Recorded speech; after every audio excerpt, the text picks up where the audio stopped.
Esta é uma ministração da Igreja Cristã da Família do Butantã, formando Jesus em nós.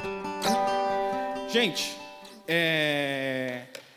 eu recebi o convite para trazer essa palavra e assim, alguns de vocês me conhecem, sabem que eu falo bastante e geralmente eu falo sobre diversos assuntos, né? E um dos problemas que eu tenho quando eu vou fazer uma palavra é sobre o que falar, porque como eu falo demais, eu acabo falando muitas vezes o que não devo.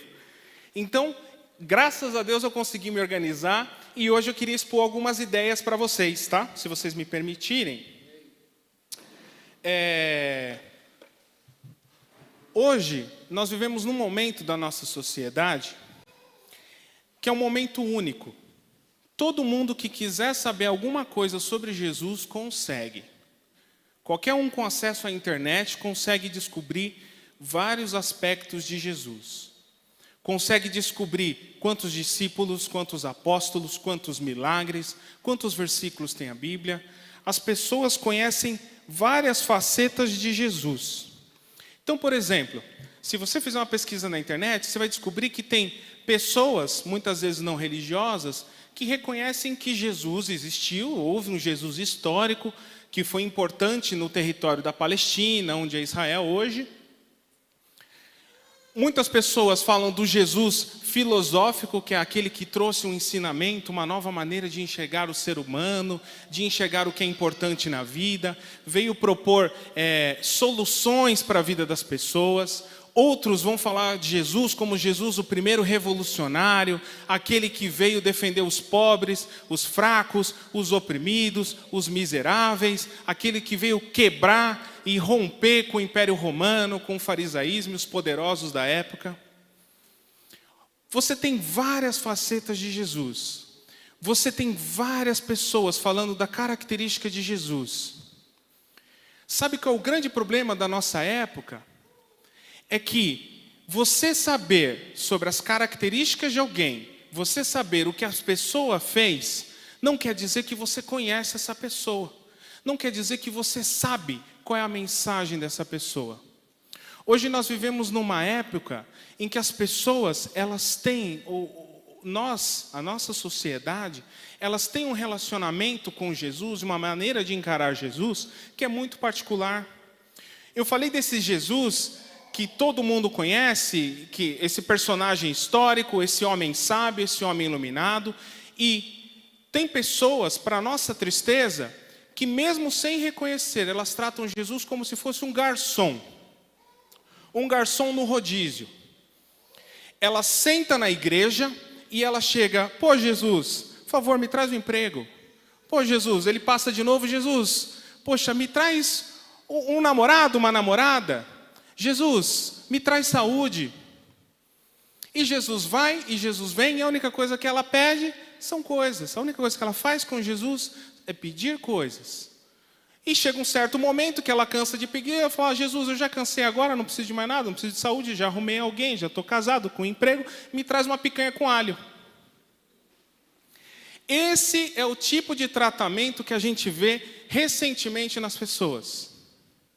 Muitas pessoas, elas têm ouvido falar do Evangelho, e sabe qual é o problema? Elas ouvem falar de várias coisas no Evangelho, que Jesus veio para libertar os cativos, amém? Que Jesus veio para te livrar do sofrimento, amém? Que Jesus veio para transformar a sua vida, amém? Mas elas não prestam atenção na principal mensagem do Evangelho. Você sabe qual é? Qual que é? Arrependimento. Jesus, ele foi batizado por João Batista, foi levado ao deserto, foi tentado por 40 dias. Quando ele vence a tentação, em Mateus, se a gente puder abrir lá, Mateus capítulo 4, versículo 16 e 17. Se vocês puderem colocar aí já está aí. Perdão, eu sou devagar. Vamos lá. 16 fala assim: o povo que estava sentado em trevas viu uma grande luz. Aos que estavam assentados na região da sombra da morte, a luz raiou. Desde então, começou Jesus a pregar e a dizer: arrependei-vos, porque é chegado o reino dos céus. Sabe uma das coisas que mais me assusta na nossa sociedade hoje? É que a igreja para tentar alcançar vidas, para tentar trazer pessoas, ela tem mudado o evangelho e tirado o foco. O foco de Jesus, quando ele começou a pregar, eu não sei quantos aqui sabem, antes de Jesus surgiu um cara, a voz do que clama no deserto, João Batista. Sabe o que ele falava para as pessoas? Arrependei-vos. Ele fazia o batismo, sabe o que era o batismo? O batismo do arrependimento. A pessoa que reconhecia que ela tinha uma natureza pecaminosa, ela tinha o pecado escravizando ela, e ela reconhecia que ela precisava de remissão dos seus pecados. Nós vivemos numa sociedade incapaz de se arrepender. Sabe como é que eu te provo isso? Da seguinte maneira. Hoje em dia, uma pessoa que comete um crime, gente, eu sou advogado, não sou criminalista, entendo pouco, poucas vezes conversei com um criminoso, só quando fui roubado, então é assim.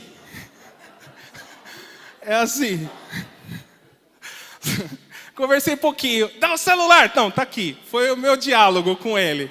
Então é assim, gente, entendo um pouco de criminoso, mas uma das coisas que eu percebi é assim, por que a pessoa, sabendo que se ela for pega, ela vai ficar presa durante alguns anos, num lugar amontoado com um monte de gente, passando frio, passando fome, passando necessidade, por que ela continua fazendo isso?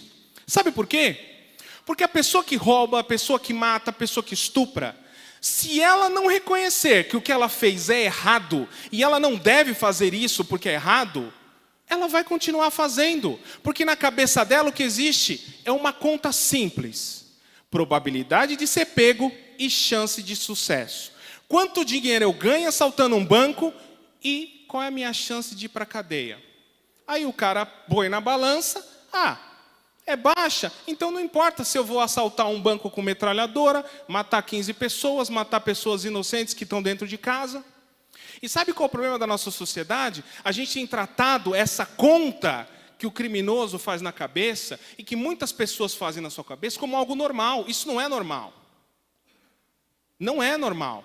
As pessoas perderem a capacidade de reconhecer os seus erros e de mudarem o seu caminho não é normal.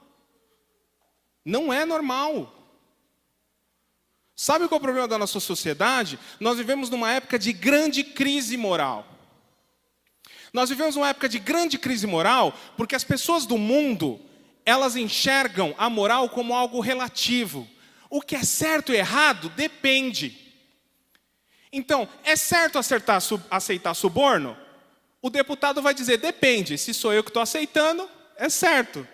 Não todos, né? Mas você entende que hoje nós vivemos numa sociedade, as pessoas do mundo, aí eu vou separar o mundo e a igreja, tá? Porque a igreja, ela tem um padrão de referência. O mundo, aqueles que não conhecem a Jesus, ou não reconhecem Jesus como autoridade, eles têm a maneira deles de viver. Então o mundo diz, a moral é relativa. E um dos problemas da igreja é que a igreja acaba assumindo essa postura. De que o que é certo depende. O que é errado depende. Você não está na situação da pessoa para saber. Gente, matar uma pessoa é errado. Ponto. Matar uma pessoa é errado. Ponto. Eu matei para me defender. Bom, isso é legítima defesa. Você não assassinou alguém. O problema da nossa sociedade hoje é que as pessoas elas vão relativizando, e o mundo é assim. Como Jesus falou, o mundo jaz no maligno. O problema é quando a igreja relativiza. O problema é quando quem recebeu o evangelho é incapaz de pregar o arrependimento. Quando a igreja ela para de pregar o arrependimento, aí nós enfrentamos uma crise grave. Sabe por quê? Porque a igreja tenta competir com o discurso de autoajuda. A igreja tenta dizer para as pessoas, não, vem para Jesus que Ele vai te fazer feliz. Vem para Jesus que Ele vai te dar o que você quer. Vem para Jesus que você vai realizar os seus sonhos. É como se Jesus fosse a lâmpada de Aladim, sabe? Você dá uma esfregadinha na Bíblia, de repente te aparece um carro, uma casa. A igreja, ela não pode perder essa essência da palavra do arrependimento. O evangelho de Cristo, que diferencia ele de tudo que você vai ouvir aí no mundo, é o seguinte: todos os homens pecaram e destituídos estão da glória de Deus. Nós, todos, inclusive esse homem podre na frente de vocês, todos nós pecamos e precisamos de um Salvador. Essa é a mensagem do Evangelho. A mensagem do Evangelho não é que você veio nessa terra para ser feliz. Não é que você veio nessa terra para ter todos os seus sonhos e vontades realizados. Todos os seus desejos realizados. Isso é impossível. Sabe por que é impossível? Porque não importa quantos desejos seus sejam realizados, você sempre vai ter mais desejo. Isso é horrível. As pessoas hoje vivem escravas dos seus desejos e quando elas não conseguem realizar os seus desejos, elas ficam frustradas. Aí elas ficam frustradas e falam: eu estou deprimido, por quê? Porque eu não tenho um carro que nem o meu amigo. Mas por que você precisa de um carro que nem o seu amigo? Porque eu queria pelo menos... As pessoas começam a buscar coisas vazias. E o problema é que às vezes a igreja, para atingir essas pessoas, faz essas promessas. E eu vou vocês me perdoem, mas o que eu vou falar aqui é uma grande verdade. Eu não sei quantos de vocês já leram na Bíblia. Que todos os que querem viver piamente em Cristo Jesus padecerão perseguições. Jesus falou assim: bem-aventurados sois quando vos injuriarem por causa do meu nome, quando vos perseguirem por causa do meu nome. Sabe o que tem acontecido com a igreja? A igreja não tem sido perseguida por causa do nome de Jesus em alguns lugares. A igreja tem sido perseguida por causa da falta do valor moral de Cristo dentro dela. E isso que é o mais triste. Isso é o que é mais triste. Porque hoje, e é o que eu acho mais grave, hoje as pessoas, elas são incapazes de ouvir a verdade e de refletir, que seja por 2 minutos, 30 segundos. Sabe por que as pessoas são incapazes de refletir? Porque na cabeça delas, toda repreensão é para a destruição delas. Sabe o que nós criamos? Uma sociedade de pessoas mimadas e birrentas.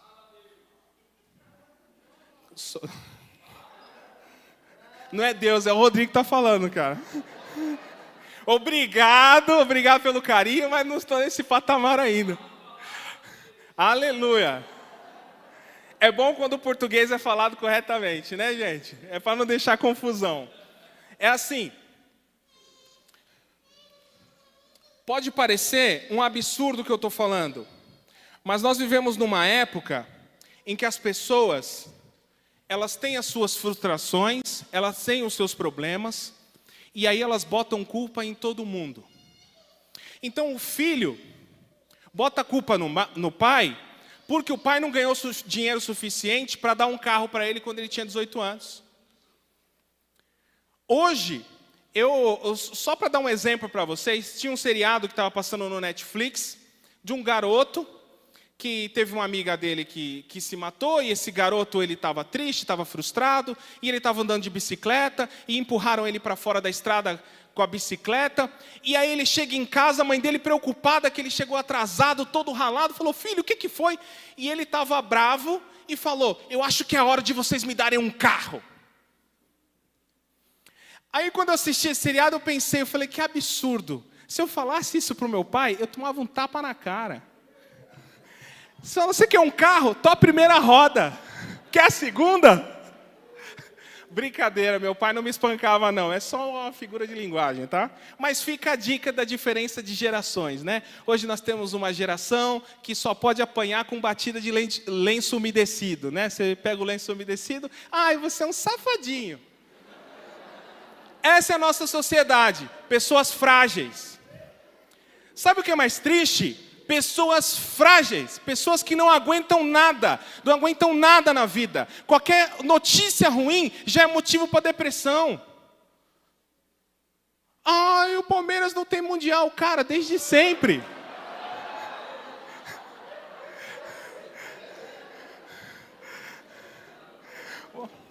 Brincadeira, agora para corrigir, né? Falar, o Corinthians perdeu. De novo, isso aí.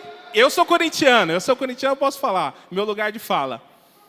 Assim, cara, você vê as pessoas ficando tristes. E assim, tristes do nível de, eu não consigo trabalhar hoje. Mas por quê? Meu namorado terminou comigo. Falou, cara, na hora que te faltar comida, você não vai lembrar do namorado. Você não vai lembrar da outra pessoa. Existem, e assim, o que mais me assusta nas próximas gerações é que as pessoas, elas têm desculpa para tudo. Elas têm razão para tudo. Elas botam a culpa em todo mundo. Então, a culpa dela não estar feliz é que nós temos um fascista no governo. É porque nós temos um presidente que não valoriza os direitos de fulano, de beltrano. Cara, cá entre nós, nessa quarentena, quantas vezes alguma decisão do Bolsonaro atrapalhou a sua vida? Ele te impediu de estudar? O que eu acho mais grave, e assim, aí vindo para o caso dos adultos, né? Nós adultos, nós somos responsáveis pelos nossos filhos e pelas pessoas que não têm condição de se cuidar sozinhas. Então, a partir do momento que você fez 18 anos, campeão, você já pode ir para a cadeia. Então, você é um adulto. Então, por gentileza, o que você faz na sua vida e o que você recebe na sua vida é consequência da sua conduta. Você pode culpar o quanto você quiser as pessoas. Você pode empurrar para qualquer outra pessoa as suas frustrações, as suas decepções. Você pode empurrar para os outros. Mas não esquece de uma coisa. Você escolhe o que você faz da sua vida. Você escolhe. Você escolhe se você vai estudar de verdade. Se você tem 18 anos, você escolhe se você vai estudar de verdade. Ou se você vai enrolar como todo mundo. Se você vai ficar fazendo a faculdade, dando desculpinha para o professor. Eu não fiz porque meu namorado terminou comigo, minha namorada terminou comigo, porque o Palmeiras não tem mundial, porque o Corinthians perdeu de novo. Você pode dar a desculpa que for. Se você não fez o que tinha que ser feito, você não semeou e, com consequência, você não vai colher. Você pode botar a culpa em quem você quiser. Você pode botar a culpa em quem você quiser. Se você não semear, você não colhe. Isso é bíblico.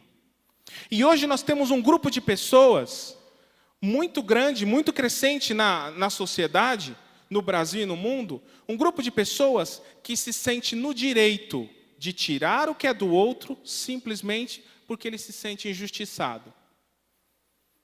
É assim, eu não fiz o que eu devia fazer, não estudei o que eu devia estudar, não trabalhei o que eu devia trabalhar, mas eu sou um coitado. E porque eu sou um coitado, eu tenho que tirar de quem tem.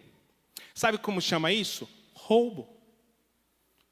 Você pode colocar qualquer argumento moral. Isso é roubo. Vou dar um exemplo para vocês, não quero polemizar aqui. Muitos devem saber o que tem acontecido nos Estados Unidos. Vários protestos, né? Vários protestos. Eu vou dar um exemplo de um que eu assisti e acompanhei. Tinha um rapaz, o que aconteceu? Esse rapaz é um rapaz negro, que ele tinha problema mental, foi atacar a família com uma faca. A família chamou a polícia apareceu lá, falou várias vezes para esse cara se afastar, tentou parar esse cara de outras maneiras, gritou, deu tiro para o alto, o cara não parou, foi para cima deles. O que aconteceu? Se vem alguém com uma faca para cima de você, você corre o risco de vida, você tem uma arma e treinamento para acertar o cara, o que você vai fazer? Você vai acertar. Mas, nos Estados Unidos, nós temos um cenário. Existe um histórico lá de racismo, de não sei o quê. E aí, o que aconteceu? Os meios de comunicação, ao invés de falarem desse rapaz, do histórico dele, que ele ia atacar a família, de que ele partiu para cima do policial com uma faca, começa a dizer o seguinte: mais um jovem negro morto pela polícia. Aí, o que acontece? Acontece o seguinte: começam a surgir vários protestos. Sabe como são esses protestos? Não são pessoas na rua lutando por justiça, querendo que os responsáveis vão para a cadeia. Não, sabe como são o protesto? Vamos invadir o Walmart e roubar a televisão. Sabia? É assim que os caras protestam. Que Deus te guarde, viu? Mas, olha só. Esse é o tipo de protesto.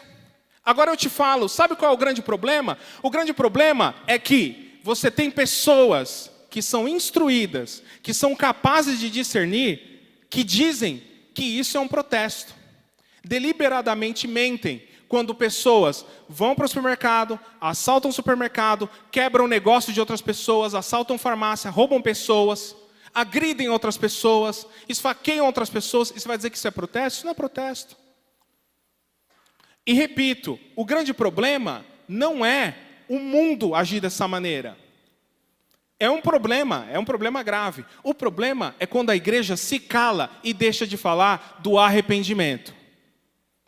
Sabe por quê? O racismo é pecado. Injustiça é pecado.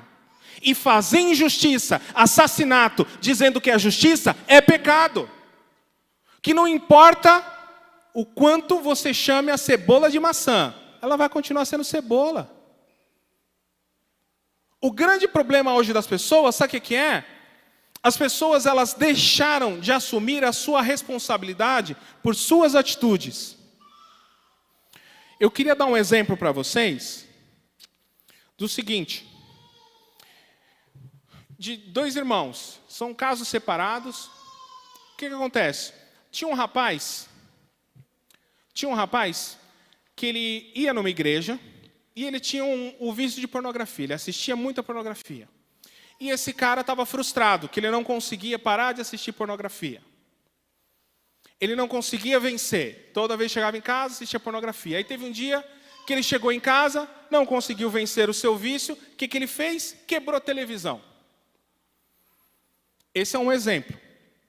O outro exemplo era de outro rapaz, esse rapaz era casado, e ele consumia pornografia pela internet.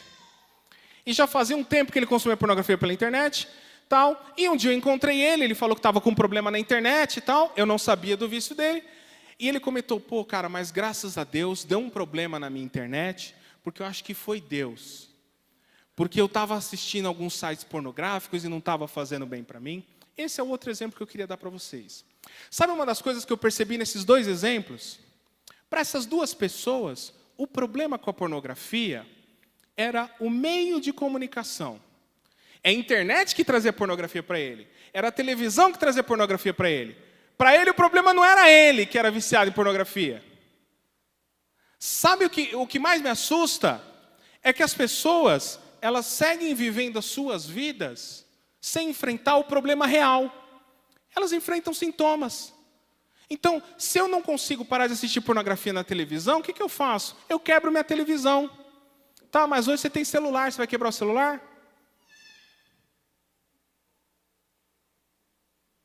Você tem internet, você vai parar de usar a internet?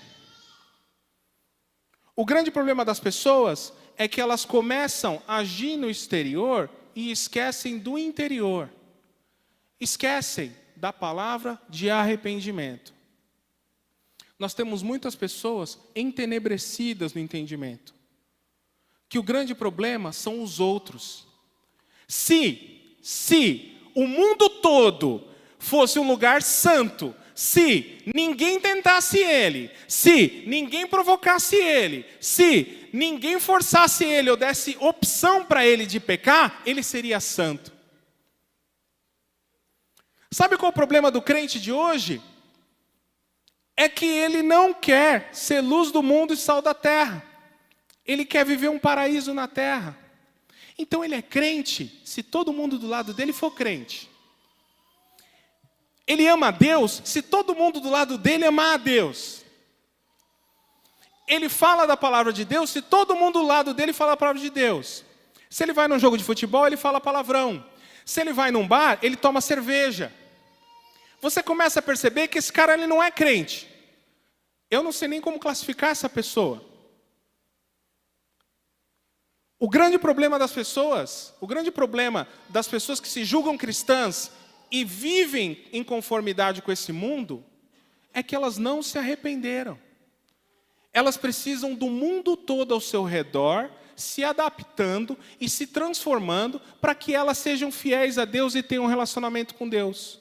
Eu quero dizer uma coisa, e aí vocês me desculpam, às vezes eu falo desse modo enérgico, mas toda vez eu penso em mim mesmo, tá? Quando eu falo, quando eu falo com raiva, é das frustrações que eu tenho comigo mesmo.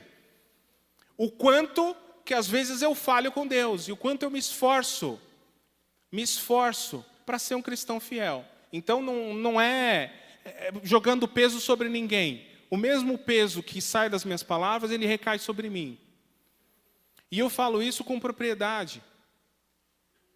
Eu falo isso porque eu já sofri muito e me senti o maior dos pecadores e senti a surpresa de que tem gente pior que eu. Foi um alívio no momento, mas eu descobri que Deus não fica comparando pecado entre irmãos para ver quem vai para o céu. Ele tem o padrão dele, se atingiu, beleza. Olha só.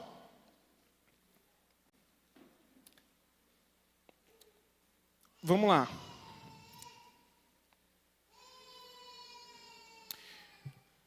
Você vê hoje, e isso foi o que me chamou a atenção nesse momento e que me fez preparar essa pregação nesse sentido. Nós tivemos a pandemia. Desde março, a gente sem poder vir na igreja. Desde março, muitas pessoas não puderam vir ao culto. E ao longo desse período, nós ouvimos de muitas pessoas, dos irmãos que tiveram problema nas suas casas, daqueles que terminaram seu casamento, daqueles que abandonaram a fé e enfraqueceram, simplesmente porque não estavam juntos conosco. E quando essas notícias desses casos começaram a chegar, eu comecei a pensar o seguinte, falei, Deus, eu fico imaginando se nós vivêssemos na China, por exemplo. Se nós vivêssemos na China, como que seria a nossa fé? Se nós vivêssemos no Irã, na Arábia Saudita. O grande problema hoje do cristão é que a pessoa, como ela está num ambiente confortável, aqui no Brasil, né? Ela não sofre perseguição. Por enquanto, gente, vocês não estão perdendo seus bens, não tem família presa porque você fala de Jesus, você não tem nenhum pastor sendo preso, por enquanto, porque ele diz o que é pecado e o que não é. Mas fica tranquilo, muita coisa vai mudar nos próximos anos. E sabe o que vai acontecer nos próximos anos? Vai surgir muita perseguição. E o que mais me assusta é que, com a nossa sociedade tão acostumada, com conforto, com sossego, com tranquilidade, indisposta a sofrer qualquer coisa por Jesus, quantos cristãos sobrarão? Isso é o que me preocupa. O que me preocupa é, Jesus, como eu vou me comportar nos tempos que estão por vir? Gente, eu estou falando assim porque realmente vão surgir iniciativas graves para tirar a sua liberdade. Existem muitas conversas ao redor do mundo, e isso que é o mais interessante, muitas conversas de vários governos, julgando o que você pode falar e o que você não pode falar. Eu não sei quantos aqui já ouviram falar da expressão discurso de ódio. Vocês talvez não tenham reparado, mas eu recomendo a vocês, quando você assistir o jornal a próxima vez, presta atenção quantas vezes se fala em discurso de ódio. E procura pesquisar o que é discurso de ódio. A chance do evangelho começar a ser classificado pelos governantes como discurso de ódio, porque ele diz o que é errado e o que é certo, é muito grande. E aí começam a surgir as penalidades.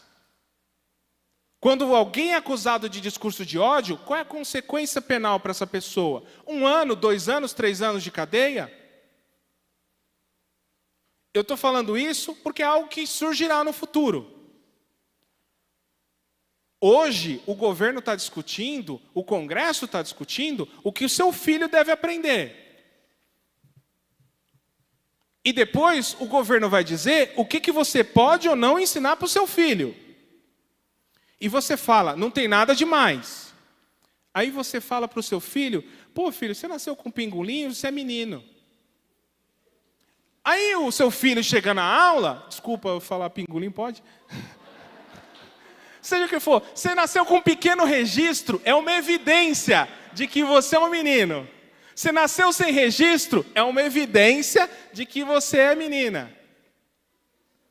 Gente, isso foi unanimidade durante séculos. Ninguém nunca questionou isso. Vocês já repararam como tem surgido tanta discussão nesse sentido? Vocês já repararam como tem surgido tanto debate para decidir se um menino de 3 anos pode mudar de sexo ou não?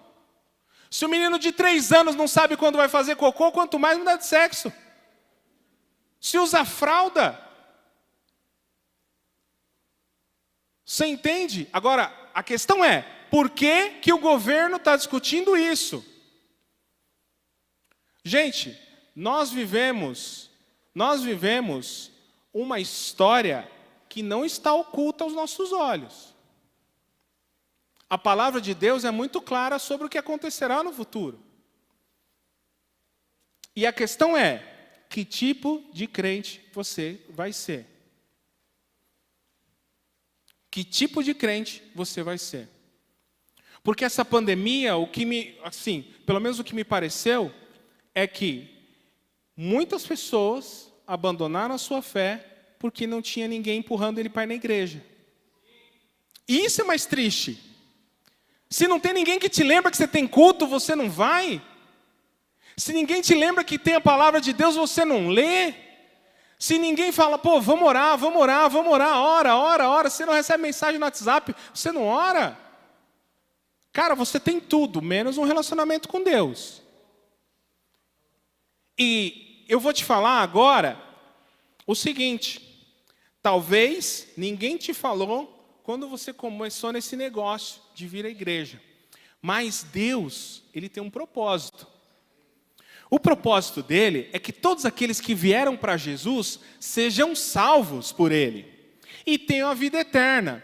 A salvação, como que ela começa? Você reconhece os seus pecados, reconhece que você precisa de um Salvador, se submete a esse Salvador, você diz, Jesus, eu preciso de um Salvador.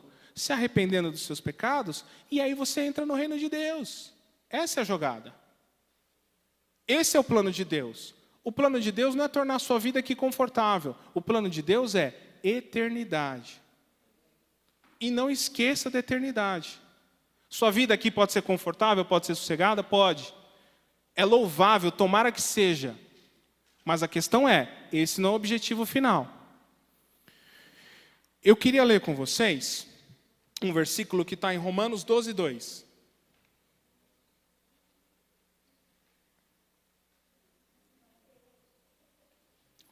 Posso ler? E não sede conformados com esse mundo, mas sede transformados pela renovação do vosso entendimento, para que experimenteis qual seja a boa, agradável e perfeita vontade de Deus. Veja que a mensagem de Deus ela é explícita. Ela nos ordena que nós não nos conformemos com esse mundo, mas ao contrário, que a gente se transforme pela renovação da nossa mente. E hoje, as pessoas estão com a mente cauterizada. Elas sequer conseguem reconhecer os seus erros. Sequer conseguem reconhecer aonde está o seu problema. Eu vou dar outro exemplo para vocês e a gente segue adiante. Teve uma pessoa que trabalha numa escola, ela estava no intervalo e chegou uma criança, uma menina de 11 anos, com uma nota de R$100. E você vê uma menina de 11 anos com nota de R$100, é difícil. Pô, eu tenho quase 40, nunca consegui ter uma nota de 100 na mão, né? Mas aí, essa pessoa ficou assustada e falou, onde você arrumou esse dinheiro? A criança, minha mãe me deu. Tá, então eu vou fazer o seguinte, eu vou pegar esse dinheiro, Vou dar uma ligadinha para sua mãe para confirmar, e se ela confirmar, eu troco o dinheiro para você. A menina entrou em desespero, mas a pessoa foi lá, ligou para a mãe. E a mãe desesperada, meu Deus, essa menina desgraçada, ela pegou o dinheiro da luz, eu vou matar ela, eu vou fazer isso com ela. A mãe falou, por favor, não deixe essa menina gastar. Beleza. Passa 10 minutos, vem a irmã da menina, por volta dos seus 17, 18 anos, e faz um escândalo na escola, porque ela quer pegar a irmã, quer matar. Aí vem a mãe na escola. Cadê essa menina? Eu vou matar ela, onde você viu isso? Qual que é o segredo dessa história? O segredo dessa história é o seguinte, a mãe não reconheceu que o problema maior não é a menina ter pego. O problema maior não é a menina ter levado para a escola. O problema maior é qual o tipo de relacionamento que ela tem com a filha dela. Porque a filha dela, quando recebeu a notícia de que a mãe ia ser chamada, começou a tremer. Porque a expectativa dela era apanhar. Mas apanhar de maneira do Texas, né? Com barra de ferro. A menina esperava apanhar feio, ser castigada feia. E o que é mais grave é essa mãe não pensar como um adulto o que eu posso fazer para mudar essa situação. Sabe por quê? Porque hoje nós temos adultos que só descontam suas frustrações, só descontam as suas angústias em cima dos mais vulneráveis. Nós não temos adultos que refletem sobre a sua vida e como eles devem mudar a sua vida. O que você pode fazer para mudar a sua vida? O que você pode fazer para transformar a sua vida? Meu irmão, se você, ao longo da sua vida, não tem a capacidade de deixar Deus mostrar o que está de errado e transformar o seu coração, você não tem uma vida cristã. O cristão tem que ser sensível à voz de Deus e deixar ser transformado por Jesus.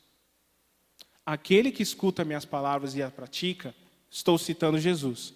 Aqueles que escutam a minha palavra e as pratica é semelhante ao que construiu a casa sobre uma rocha. Ele é inabalável. Vem pandemia, ele continua cristão. Vem recessão, ele continua cristão. Mas aquele que escuta e não a pratica, ele construiu a casa sobre a areia. Então, hoje, a minha oração com vocês, eu vou orar agora com vocês, é essa. Que nós temos a capacidade de reconhecer a voz de Deus na nossa vida. A capacidade de nos arrepender. E a capacidade e a coragem de começar a falar do evangelho de arrependimento. Esse é o evangelho verdadeiro. O evangelho de arrependimento. Evangelho de que você vai ficar rico se você der o dízimo, de que você vai ficar milionário se você fizer campanha, de que você tem que pular 7 ondas. Isso não é evangelho, isso é segundo outra coisa. O evangelho do arrependimento é a principal mensagem de Jesus. Todos nós precisamos passar por isso. Se você quiser entrar no reino dos céus, arrependimento primeiro. Reconhecer que você precisa de um Salvador. Se submeter a Salvador, amém? Amém. Posso fazer uma oração? Se vocês puderem fechar os olhos.